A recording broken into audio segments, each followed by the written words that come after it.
Bam! What's up, guys? Just here to show you guys that the account I've been working on for the last couple of days, the Rush account to top 100, thanks to the patch notes, I'm actually going to cut all activity on all my accounts, and I'm going to re-roll fresh using the same strategy, a fresh one on global, that is, using the same strategy that I've used on this Rush account, because what has happened is it has exceeded expectations, and I have broken B7 within a couple of days. Like within the first 2 days, we've already beaten B7. So let me show you guys. Wham! That's a lot louder than I expected. 1 second. So here you go. We got 2 stars, and the video that will be shown after this, not before, after, is where I will edit it. We have a 3-minute 17 run using Pit Boss and Stormblade. No, Stealth Elf. So Pit Boss, Stealth Elf, and our little chompy friend here, right? 3-minute 17. Obviously that's times 2, so it's like a minute and a half. And let me show you guys where we are in the quest progression. So obviously we've completed, all of our part 1. We've completed most of our part 2. We can push down further, I just haven't at the moment. I haven't actually played the account much in the past day. I was sleeping for most of it, right? So this is well within 48 hours of starting the account in terms of like jumping on and participating in actual progression. On top of the fact that I was running this account plus 3 other accounts and farming my Summoner's War accounts, right? In terms of, let's see, amount of gems we've currently spent. Where are we? There we go. So we've spent about 4,200 gems so far for refreshes. And we are currently farming, come up here, see, we are currently farming like stage 1 and 2 of the scenario 1 hard mode. Alright, and let me show you guys the Skylander runes, and then I'll talk a little bit about the progression path, alright? So as you guys can see, I've got a couple 2-slot energy runes here. Flat defense, accuracy. Our Stealth Elf is 5-star plus 3 at the moment. Obviously I'm still trying to get some more pieces here. I could use my Omni Gems right now. I don't have quite enough, but I also haven't completed the power up mission here to get more Omni Gems, right? So that'll come soon. We do have some runes on Enigma. As you can see, I got a defense rune there and slot 1 5-star attack. These other runes are all 4-star. And Pit Boss is rocking these 5-star energy runes for attack. He's got HP 4-star, 4-star slot 3. Obviously, I actually thought that was going to be a 4-star. I thought that was a 4-star. I didn't realize I still had a 3-star on him. So plus 3 energy rune slot 4 and 4-star energy rune for slot 5, obviously for HP. And then Elf, the rest of hers are, attack. So you can see that's a 3-star rune. That's a 4-star, another 4-star, 4-star block rate. I had bad luck with my 4-star drop rates, and another 4-star right there. And as you can see, I cleared it. All right, so the picture that you'll see for the actual thumbnail of this video is going to be like, that was like the first clear from yesterday when I woke up. I slept for like 8 to 10 hours, and I woke up and I was like, let's just try it. I took Broccoli guy in here at 1-star, and that's what got us the 1-star clear. And then I was like, you know what, let's up Broccoli guy, let's up Chompy. He messes with the revenge a little bit, and it made it like a almost 3-star clear on our first attempt. Nice and easy, right? As you can see,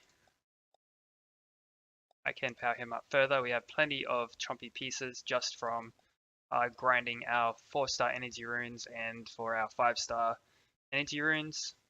Now, as for the actual progression, what we've done, right, is we were rolling for Stormblade, or I was rolling for Stormblade. I wound up with Pit Boss, and I thought, you know what, this is going to work, and it's going to synergize a bit better than Stormblade. Just because I am going to go down the route where, excuse me, I wanted to go down the route where basically we push down scenario 1, obviously 4-star energy runes, then 5-star energy runes. However, to push into hard scenario 1, we need to grind our levels up a little bit, power up and evolve. In order to do that, I had to push down the quest line a little bit. Obviously, we've also pushed down our challenges, such as like Mirage Tower. So you see, we're at 423 there. And our starting Skylanders were Pit Boss and Washbuckler, right? And Washbuckler, actually, I threw a few runes on him. He helped with our elemental disadvantage stages and has been a massive asset actually for our progression in terms of the elemental disadvantage stages. So the fact that we were quite over leveled due to our 4-star rune farming helped quite a lot as well, if not more so. Still, it was nice to have him there. I was quite impressed by him. As you guys can see, I've been maxing levels, gotten a few pieces here. But yeah, that's the general gist of the progression. Is start with Stormblade or Pit Boss in this case. I actually definitely think I prefer Pit Boss now after having used him. And for the skills, you want to mostly use Pit Boss's charge ability here, right? For the AoE, attack down, and the drain. And then you follow up with his Under Snake here, which will heal either himself or Stealth Elf or whoever's got the lowest HP, right? And then Elf, you just want to use your Blade Slash and your Poison Spores. You don't want to worry about Stealth at the moment. I kind of find Stealth doesn't work anywhere near as well for actual PvE content, though it does when you do have Stealth. You will increase your crit rate. In terms of actual speed clearing a dungeon, not the best unless you've already got some crit rate to back it up, which you won't at the start of the game. You're better off just two-shotting everything if you don't crit with Blade Slash and Poison Spores here. You can use your Snake Attack once you've already like 3-starred something, because the AI will use it a bit better than the charge ability, and then you can just throw yourself an auto, right? So we've covered. Alright, so we've covered the runes, covered the Skylanders that we focused on, and I think in terms of actual like path progression here, essentially what you want to do as soon as you start, right? So push down your stage 1 easy, right? And then I believe normal unlocks around stage 4 for scenario 2. And then after that, you want to jump back over to Singing Forest, jump into normal, start farming your runes straight away. Get your slot 1 and slot 2 attack runes, and essentially what you're just trying to do, up your attack, up your level, grind your level, power up, evolve, right? Try and fill out your rune slots. I only wound up filling out my slot 1, 2, 3, and 5 slots. I didn't have any luck getting some 4-star 4 and 6 slots, as you guys can see.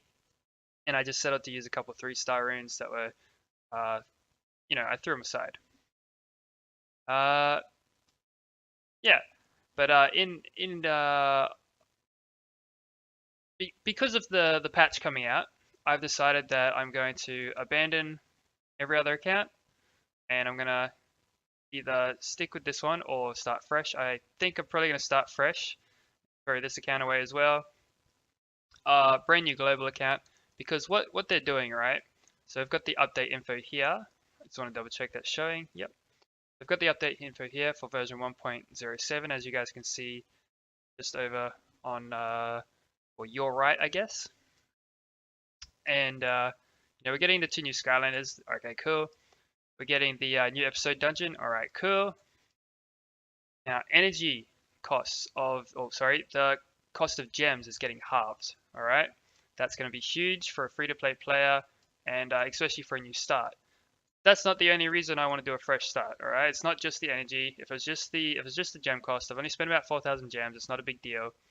Uh, they're improving the ultra premium summons, right? So a fresh start may wind up getting a proc of 180 soul stones for a Skylander, right?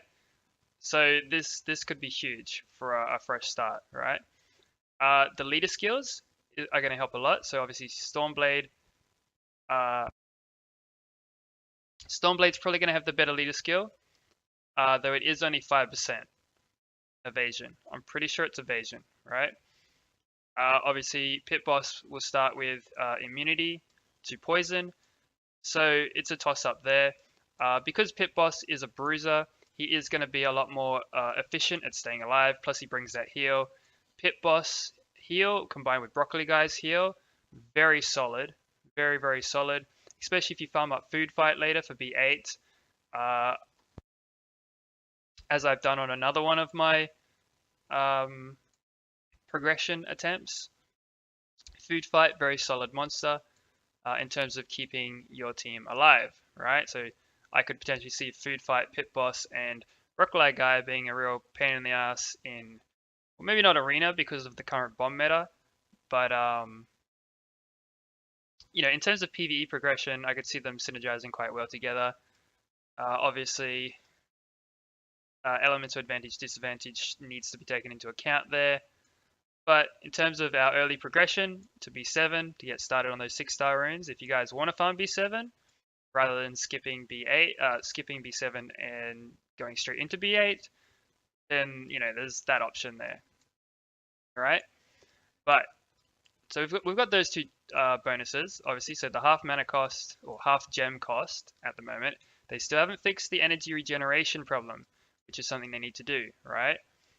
In terms of longevity of the game, we can't, or we shouldn't be expected to keep refreshing gems, right? They need to do something about actually logging in and having energy ready to go when someone actually logs in, rather than it taking like 10 to 12 hours to regenerate.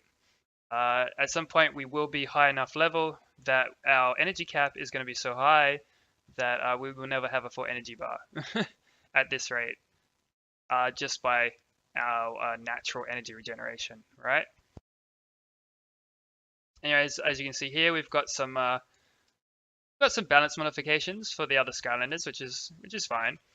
This guild shop item renewal section here seems very promising with the legendary and heroic soul stones, as well as the rare soul stones, purchasable by guild points. I'm quite keen to see how that works. But here's the third part. So number one, reduce energy cost. Number two, the potential of the extra proc for the ultra summons, the ultra premium summons, sorry.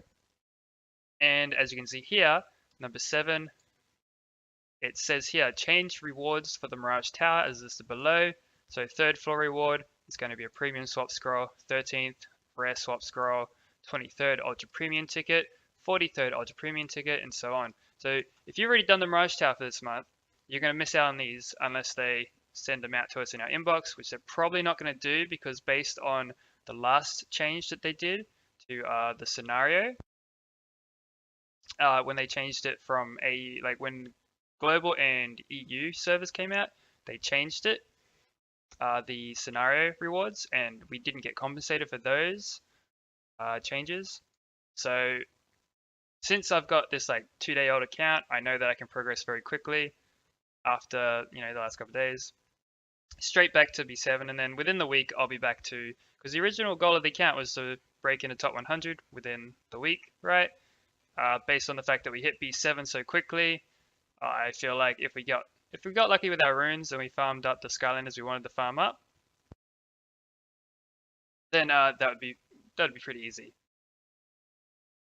Anyways, those are the reasons I'm going to still be re-rolling, right? However, totally just blanked on what the however was. But yeah, so Give me a second here. Alright, so anyways, more on the progression here. Arena-wise, we are Gold 1 as well already, and obviously we were still climbing. Our arena shop, we've purchased our rare omnis and our premium omnis, and by the end of the week we would have had these purchased as well, I would think, because we were currently farming our 5-star runes. And yeah, like once we had a few more of those, we would have been fine. We would have been set quite easily. But yeah, so in summary, start Pit Boss or Stormblade, go down scenario 1, easy, normal, and then you're going to have to level up, grind up a bit, power up, evolve until you can do scenario 1 hard. Start getting your 5-star runes, and then once you've done that, as you can see, we've already cleared B7. I'll have the video there to show you the 3-minute 17 run, and yeah, that'll get you on your journey and on your way. But after that, the next step in the progression was going to be farming Boomer and Kaboom, and then seeing what I can do with those two, and if I need to, I will farm units such as Wham Shell, Food Fight, and who else? Oh yeah, and Gill Grunt. Alright, so you wanna, the reason I was gonna farm Gill Grunt, right, our little friend here, step 1, or reason 1, Broccoli Guy pieces, and reason 2, he comes with a disrupt. Very important for your invasion later on, and I've come to the conclusion that in terms of starting as like an entry level one, Gill Grunt's probably going to be one of your best ones. Somewhat low, like long cooldown. He's it only costs 2 mana. However, he does have this freeze on his passive, and he targets endurance, plus he can heal if he attacks a frozen enemy, right? So in terms of like a starting unit to take, he'll be pretty solid for your invasion team, right? However, there is also Zook here, who you will get quite a few pieces of. As you can see, we've got 251 of his pieces from farming our 4-star runes at this point. And his skills, fires a berserker at the enemy, defense up to an ally, and then he's got a 11-second cooldown disrupt. It does cost 5 mana though. It can be skilled up. It does not reduce the mana cost though, so both units can be very up in the air as to if you'll be able to get your disrupt off in time. But as entry level ones, they're quite good. The unit that I would like to use, let me see if we've got it here. Let me see. Okay, no, let me go into collection here. The unit I would like to use as my main disruptor is Cinder.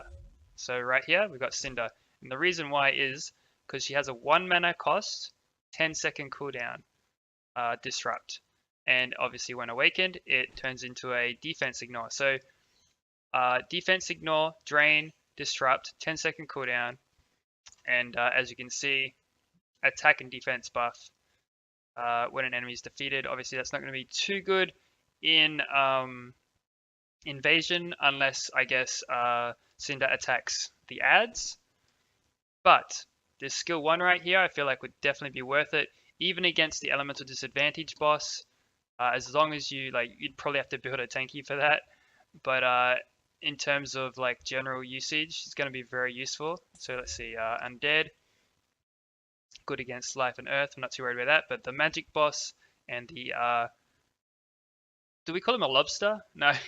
You know, the little volcano guy, he's going to charge up, he's going to use his egg beater, the, you know, little lobster chef guy. And let's see, yeah, Pinata, the boss, the Pinata boss, he has like a charge up that will one-shot your team in most cases as well. So Cinder, in terms of those two, not the greatest. However, Gill Grunt, fire, water. So those that Cinder is weak against, you can take Gill Grunt, not a problem. That's one of the main reasons I wanted to go for Gill Grunt rather than Zook, who is kind of a neutral, right? He's kind of a neutral, a little bit out there, but I mean, you're already gonna have his pieces, so he's maybe if you want to build him. But Cinder and Gill Grunt I feel like would be perfect for countering the strengths and weaknesses of each other there for your invasion boss team. Just for that disrupt, because you've got to farm a disruptor. If you ever want to get those really high scores on invasion, you're going to need a disruptor, and those would be the place to start. Unless, of course, you've pulled. Let me double check this quickly. So if we go here and we filter, right? So you can do this, guys. You go to your collection, you filter. Let's see, we filtered disrupt. Now Misty Cat was 1, and you can see even our little tech guy here. But Misty Cat, and yeah, this is what I was looking for. So Light Hex here is a disruptor. So yep, there you go. I believe that's Awaken. Yeah, so Awaken turns that skill into a disrupt. However, it is 6 mana. It is an 8-second cooldown, but it's 6 mana. I believe you could probably skill it up into costing less mana, and obviously diminish return for her leader skill. Solid alternative if you want someone that you can just take into any boss if you've got it. If you do have her as just like a 4-star or a 5-star, you could probably get away with building her very tanky. So like defense, HP, like, you know, slot 2 defense, slot 4 defense, and slot 6 HP, right? That would probably clear up most of your issues in that particular case. If not, well, just try and power up a bit. You are going to get Omni Gems, but yeah, in terms of like a neutral unit, Hex would probably, like Light Hex would probably be the way to go for that. But otherwise, Cinder, not farmable, but would be optimal because of that 1 energy 10-second cooldown, just to make sure you've always got the disrupt. And then Gill Grunt would be a nice elemental advantage counter to Cinder's weaknesses, or just to take in general, because while the base defense is low, you may get away with it for the heal and the freeze. But yeah, anyways, that's probably enough ranting. The video is probably a lot longer than it should be, but I hope I've covered everything that I wanted to talk about here, and that is important to this particular account. But yeah, so, you know, B7 in a couple of days, or, you know, within 2 days, achievable, guys. Level 22, and most of these quests I could have kept pushing and then didn't yet. I am going to hold off and not bother farming until the patch comes out, and then I'm probably going to re-roll. I will keep my AU account and like still show people on stream various different things and units that I have awakened and built if we want to go through things with them. But yeah, in that case, I think that's pretty much it. This is Anabrax signing out, I guess. Have a good rest of your day, and I hope I see you guys on the next video that I put out in regards to well, progression. I am planning on doing one related to emulators and their usage.